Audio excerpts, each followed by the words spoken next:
They differentiate purity from impurity like swans separate milk from water. The swans are able to separate milk from water. In the Chandogya Upanishad, it says, in the city of Brahma, cave of the heart, is a secret dwelling, the lotus of the heart. Within this dwelling is a space, and within that space is the fulfillment of our desires. What is within that space should be longed for and realized. The self is hidden in the lotus of the heart. Those who seek themselves in all creatures go day by day into the world of Brahma hidden in the heart. Established in peace, they rise above body consciousness to supreme light of the self, immortal, free from fear. This self is Brahma, called true. Beyond the mortal and the immortal, he binds both worlds together. Those who know this live day by day in heaven in this very life. And Panditji, in the Secrets of the Lotus Sutra, really, I think, encapsulates it the best, of course. I would say that. This is book 1. Book 1. Samadhipada. The lotus of the heart refers to a unique space, the space in the city of Brahma. It is the space of consciousness as well as the epicenter of consciousness. It is the seat of Ishvara, the special Purusha, and the seat of the individual soul, the ordinary individual Purusha. The lotus of the heart is our very own essence, our true abode. While residing in the lotus of the heart, we seek our fulfillment, Bhoga, and ultimate freedom, Apavarga. Our primordial guru, Ishvara, is seated next to us. Out of sheer compassion and unconditional love, she dispenses protection and guidance as we strive for fulfillment and freedom.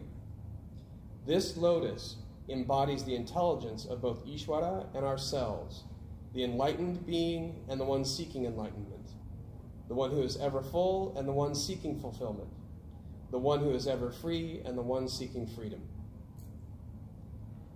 So what is all of this conflagration of text and commentary talking about or saying to you in this moment? What am I kind of beating with a divine stick here? It's important. It's kind of important. I love it. Sorry, let me fix this real quick. Yeah, it kind of boils down to, in this space, so in this Hrid Padma, or this heart lotus, lotus of the heart, cave of the heart, there exist two aspects of self. Two aspects of self. To boil it down, we have on one, and we'll put this in sides, but I actually like to do it more encompassing. So we have the heart.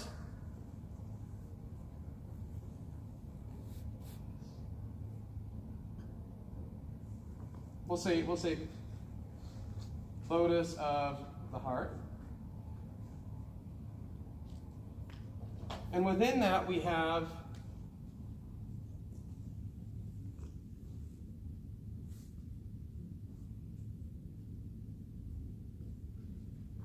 something known as the Parama Atman. This is the capital S self. Jeff, can you spell that? P-A-R-A-M dash Atman, A-T-M-A-N. And surrounded by this, within this, is something known as our individuated. So this Paramatman is Ishvara. It is the divine, the divinity. Ishvara is God, in essence. That surrounds this in the iconography of Vedic esoteric anatomy, it would be surrounding this tiny little thumb-sized jiva. They call it the Hiranyagarbhaya, or the golden cosmic egg. Hiranyagarbhaya, and you see this in some chants doing Surya Namaskar. And this golden cosmic egg, or this tiny little lingam that exists within this heart, this lotus of the heart, is known as the Jiva Atman, the individual soul. So again, many of us have been taught that this exists up here in this Anahata chakra, but in essence it actually exists in the cave of the heart, the lotus of the heart, which is a sub-chakra between the third and the fourth. It's in between the navel center and the heart center. This center exists. If we're looking for like a physical locus in the body, it's here, between the two. Between the heart and the solar plexus. Yes. Yeah, we'll talk about that. Absolutely. So it's the red of a sunrise, and the lotus is a delicate pink, much like your mat. Yes? I just want to clarify, sorry, It's okay. In the Jiva Atma, is the Jiva located inside of that, or is it part of that? Well, this is an interesting thing, because in our minds we want to say, okay, we need the categorization, the file folders, and even no. This is good. This is a good question, because even if you listen to everything that I read, the rishis separated the two. And the iconography that they used for this, or the metaphor that they used for this was, and I haven't drawn this ever, so bear with me.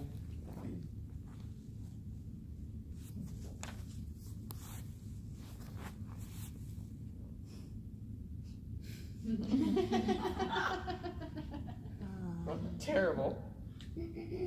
The iconography. It's supposed to look like, so you're right. Pictionary? Right, we don't. Oh, I'm terrible at Pictionary. Why? Do you know how long this took me? Pictionary would be like. You like the sloth? They'd be like, what? Yeah. No. The iconography that they gave us was two swans, side by side. One swan is partaking of the sweetness and sourness of life, basically, partaking of the tree of life, right? The experience of life. And then the other swan is watching in, not disconnection, but yes. And this is the Paramatma. And what's actually happening, so this is the, again, individual soul. I'll bring it that way. How about that? Individual soul, otherwise known as the jiva. And I'll just say capital S, self, or Ishvara, the big G. You fill in whether it's God or goddess. So in the iconography of this center, they separated into these two amazingly intelligent birds, hamsa, swans, that swim across the lake of the mind. Now it's interesting that they associate the lake of the mind with the heart and not the brain. Right? We often think that our intelligence is here because we're also smart. But the intelligence really comes from here. So, this jiva, Atman, or individual soul, is partaking in all the joys and trials and tribulations of life, while this Paramatman, or Ishvara, is sitting to the side giving counsel, whispering to the other, saying, follow this path. Or, you might want to look at this first. Or, Is it intuition? Is it a knowing? Is that a good way to think of it? It's a good way to think of it. So, I like to call it the still small voice. It's a whispering of a knowingness in the heart. So I'll give you an experiment that was done by, this is an example. I might have taught this last year, so bear with me if you heard it before. There's an organization out there, heartmath.org, that's their research site. They did an experiment measuring the intuition of the heart. And what they did was they took 100 people. I'd have to look again at the study. I should have looked at it again. And so they took these individuals and they hooked them up to a brainwave monitor and a heart wave monitor. And the experiment was this. They had a computer that had 1 million images and it would randomly, so it had a random number generator in the computer that would randomly select an image and display it on a monitor, and the people sitting in front of that monitor, the subjects, the test subjects, would have to look at the image and press a button saying they liked it or they didn't like it. So they got their baseline when they say, oh, I like chocolate ice cream, or I don't like chocolate ice cream, or whatever the question was. So they knew what the brain waves looked like and the heart waves looked like for those answers, like or dislike. Everybody following so far? So then they ran the experiment. They even used the president of heart math in the experiment as one of the subjects. She was the one that actually relayed this information in a conference that I was attending. And across the board, all subjects, a full third of a second before the computer randomly generated the number that would go and pick the picture that would then be displayed to the individual, the brain waves and the heart waves were registering the answer. Now, there was a caveat to this experiment. The people could not say, okay, I'm going to do 5 I likes and 4 I don't likes. They had to look at the picture and recognize it first, and then say, okay, I like it. Or, no, I don't like it. But when they ran the experiment, the heart and the brain were both registering their answer before the picture was ever selected by the computer.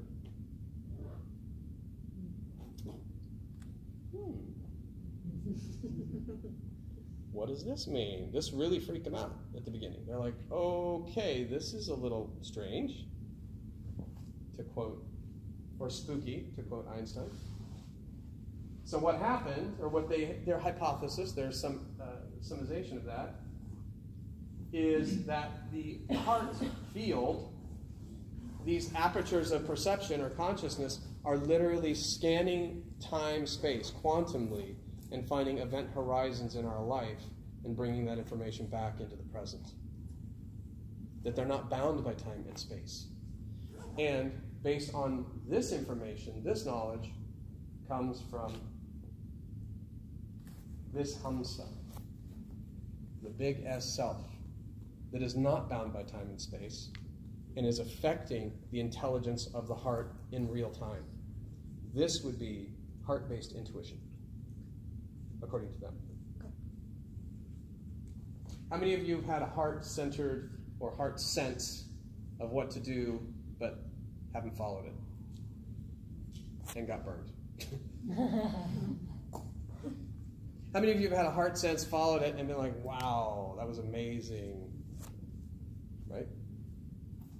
So that's what it's talking about. Now, in order to do that, in order to be able to hear that or even perceive that, can we be in this cacophony of noise and distraction and disassociation and all that? No. You have to find a center of calm and peace to be able to enter into that space.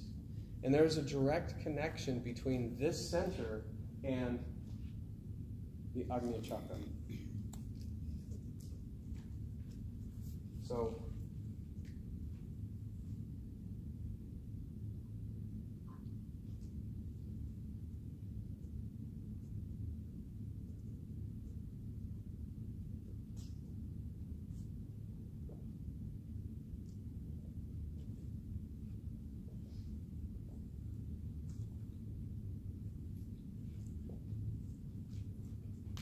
So what is it that we can gain? Everybody have this? You want to write it down, the 2 swans? So the take-home message for this tiny little bit here is to know that whatever your idea is of divinity, whether it's your higher self, the self that is unfettered by the body or the grounded nature of time, space, reality, and the earth, or whether it's God or Goddess, that exists within you, in this space of the heart, and that it is in constant communication with you. You are not separate from it at any moment. What brings separation is our perception or our misinformation that we're separate. The filters that tell us that we're separate. The loud, noise of our monkey mind, if you will. I even hate to use that term because I love Hanuman. Hanumanji, he gets a bad rap with that whole monkey mind thing. But that active mind, that beta mind space, so beta mind, or even high beta, right? So beta, alpha, theta, delta, the brainwave states. High beta anxiety or racing mind takes us out of that space to be able to hear what's going on in the cave of the heart. So we need to take ourselves into that alpha theta state to be able to do that. Yoga is a fantastic vehicle to be able to realize that experience. Okay, so what can we kind of get? What's the why or the benefit from having a connection to this state? Well, there's a lot, actually, and this is classic knowledge here about the benefits of meditation or opening the lotus of the heart. So it's got 8 petals versus the 12 petals of the Anahata chakra. This is one way that you know it is a separate chakra. It's got 8 petals versus 12. Within this chakra resides a tree. It's called the Kalpavriksha. Kalpavriksha. Kalpavriksha.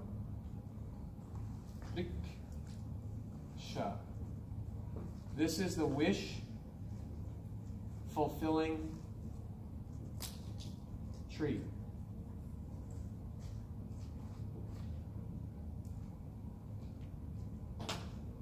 Ooh. That's kind of cool. So there's one little hint. Remember what was said in the text. Everything exists in this space. All things, all beings, all creation exists in this space of the lotus of the heart. So when you connect to this space, you're literally in the field of creation. Anything that's brought to mind in this space can come to be, depending on the state of the individual.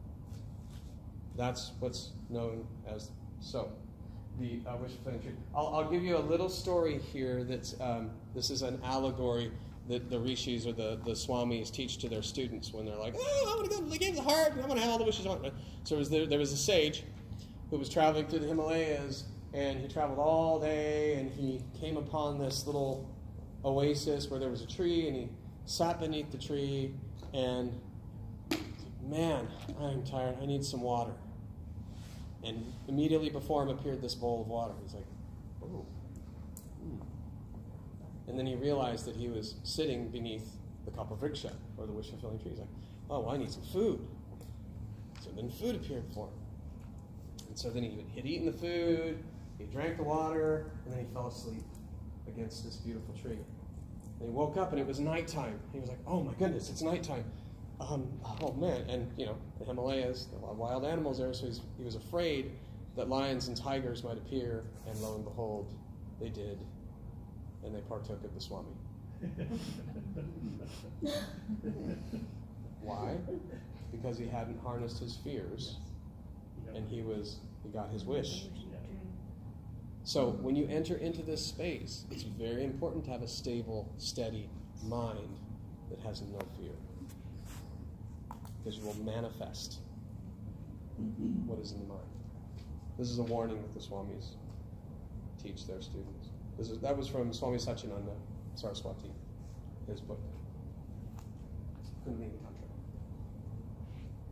So, what comes from these 8 petals, these 8 energies that emanate from this tree, this chakra, are really pretty powerful. So the first one is motivation to give, share, and serve. The second one is correct thinking and understanding.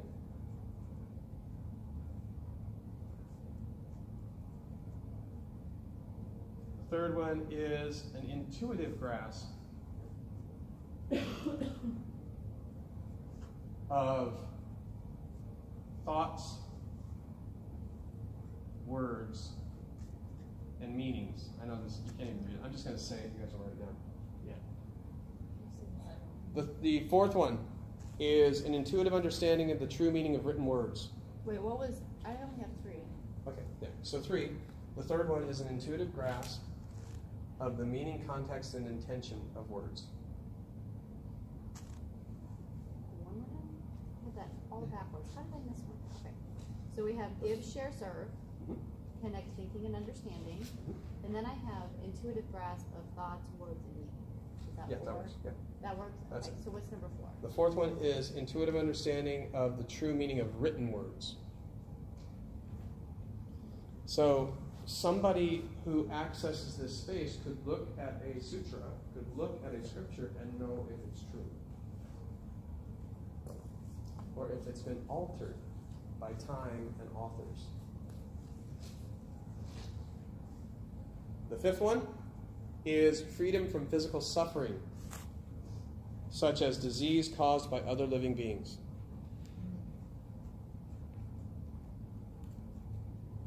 The sixth one, freedom from mental, emotional suffering caused by non-physical celestial forces. Acts of God. Can you read that one again, Jeff? Yeah. Freedom from mental/emotional suffering caused from non-physical celestial forces. That was Acts of God. That's kind of funny. Freedom from mental/emotional Suffering. Keep going. Caused by non-physical celestial forces. The seventh one is freedom from pain caused by natural calamities or disasters. I guess that would be more natural. Acts of God. What was that again? Freedom from pain caused by natural calamities or disasters. The eighth one is the best. This is the best one of all. Hold on. Freedom caused by pain and what? Caused by natural calamities or disasters.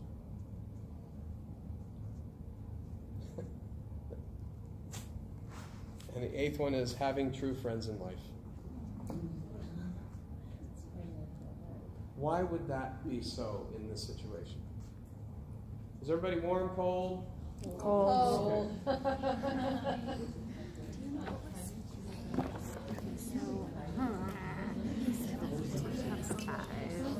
Are you going to give that? Will you give me the truth suffering? I didn't get it caused by